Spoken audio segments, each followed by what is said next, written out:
This right here is the most popular lens in the world. Do you want to know why?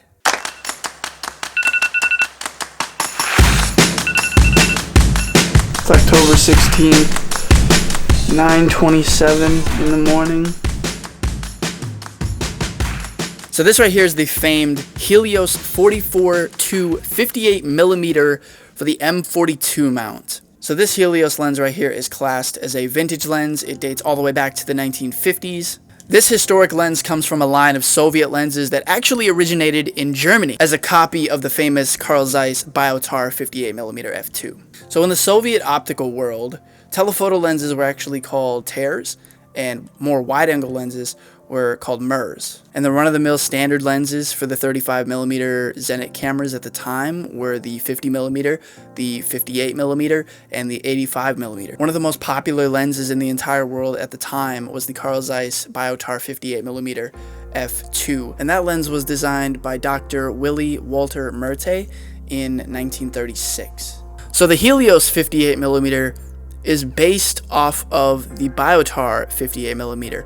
Now, this lens here is basically a cheap knockoff of the Biotar. It was made and produced at a much cheaper price. Still high-grade materials. It's made out of full metal with some hard plastics in here, but it's very solid. I actually dropped it the other day during a photo shoot. Kind of gave me a mini heart attack, but it held up great. So this was kind of a nice little prize for the Soviet Union, and they were suddenly in possession of all the latest Germany optical advancements, which later in 1958 they used to create this very lens, the Helios 44-2 58mm f2. This lens in particular was produced and manufactured by KMZ at the time. They sold this lens at a significantly cheaper price than the Biotar. The Biotar was much sharper, much cleaner, much more pleasing image. But this lens, the Helios 58mm, it was still a pleasing image. And what made this lens so unique, and what makes this lens the most popular lens in the entire world, the amazing swirly bokeh that you can get out of this lens, the sharpness, it's a little soft, it's soft on the edges, it's great if you want to get that antique vintage look. This lens has incredible flares. The flares are just insane. The bokeh is everybody's favorite part of this lens. It's just something special, and it's different from what we've seen, with the 35mm that I'm using right now from Sigma and some of the newer digital lenses. There's just something special about an older lens like this, and you can pick these up really cheap nowadays. I got mine for $50 on Etsy, and it came straight from Moscow. Honestly, in beautiful condition. I don't really see anything wrong with it. There's a couple scuffs, obviously. I mean, this lens is from the 1950s. A lot of times with lenses like these, you'll find that there's fungus inside the optics, or scratches, or just imperfections that aren't pleasing. And there's a few scratches here on the rear mount, but other than that, beautiful condition. And if you don't like this lens for its swirly bokeh and unique characteristics, it's a great conversation starter. It's a fully manual lens. It has its little markers on it for distance and aperture and your focus.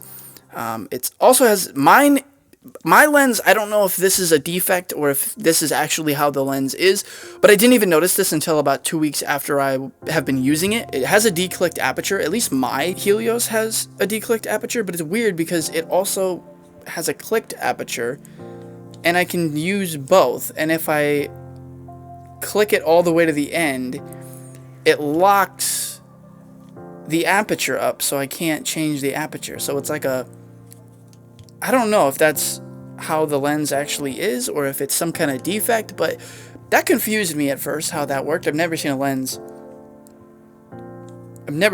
like this before. Now, if you want to put this lens onto your newer Sony cameras or your Canon cameras or any new digital SLR or mirrorless camera, you're going to need a next mount adapter to be able to attach this to your camera body. And that's going to look like this. And that's this little guy here. It's very simple little piece of plastic, screws on the end of the Helios, and then it just mounts onto your camera like a normal lens would. And there you have it. I've been testing this lens for about 3 weeks now, just messing around, trying to get some footage, trying to get some photos. It is a fully manual lens, so trying to take photos with this, like self-portrait style, is very difficult. Trying to get such a shallow depth of field. One little minor annoyance with this lens is the fact that it's not very big. It's pretty small, which is kind of good. But if I have it mounted on my Sony, try to show you guys here. If I have it mounted on my Sony, as you can see, it's not flush with the bottom here, and that can lead to the camera kind of just like plopping over like this. So if I want to set it up on like a flat surface, I have to kind of prop something underneath the lens to be able to keep, you know, my horizons straight.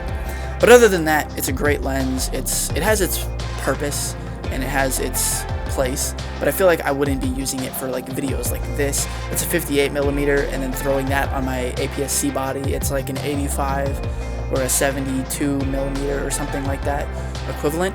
So that means it's going to be super zoomed in. The look is very artsy and dreamlike and almost ethereal, and there's definitely a place for this lens. I love the halation between like the lights. Sometimes you get that nice bloom effect. You can add even more effects to the lens by actually putting your fingers kind of over top of the lens like this. It'll actually almost act like an ND filter, and it'll kind of smear and almost make the image look anamorphic. I can't wait to use this lens out in the real world and like use it for travel films and that type of thing. I think that would be really cool. I picked this lens up because I loved the history behind it, and I thought I'd share with you guys some little fun facts and some history behind this lens as well. And I just thought it'd be really cool to have in my collection of lenses. And for $50, that's a pretty cheap, affordable lens with actually really good quality. It's not the best quality. It doesn't compare to my 35mm from Sigma or any of my other lenses really, but it has a unique characteristic that none of my other lenses have. So that's where this lens comes into play, and it's great to have in the collection. And it's just really cool to talk about it and be like, hey, I have a vintage lens. Do you want to know about it? Like, it's from Russia. It's from the 1950s. Like, it's a cool conversation starter. So hope you guys enjoyed the facts. I hope you guys enjoyed this video. If you want to go pick one up, search Etsy, eBay. I'm sure you can find them. These lenses were the most produced lenses in the entire world. I think they're the most popular. There's tons of them out there, and that's why they're so cheap and affordable, especially nowadays. So you can pick one up super cheap. But I really hope you guys enjoyed this video. If you did, make sure to leave a like. I really appreciate that. Subscribe. Have an awesome day, guys, and I will see you in the next video. Peace.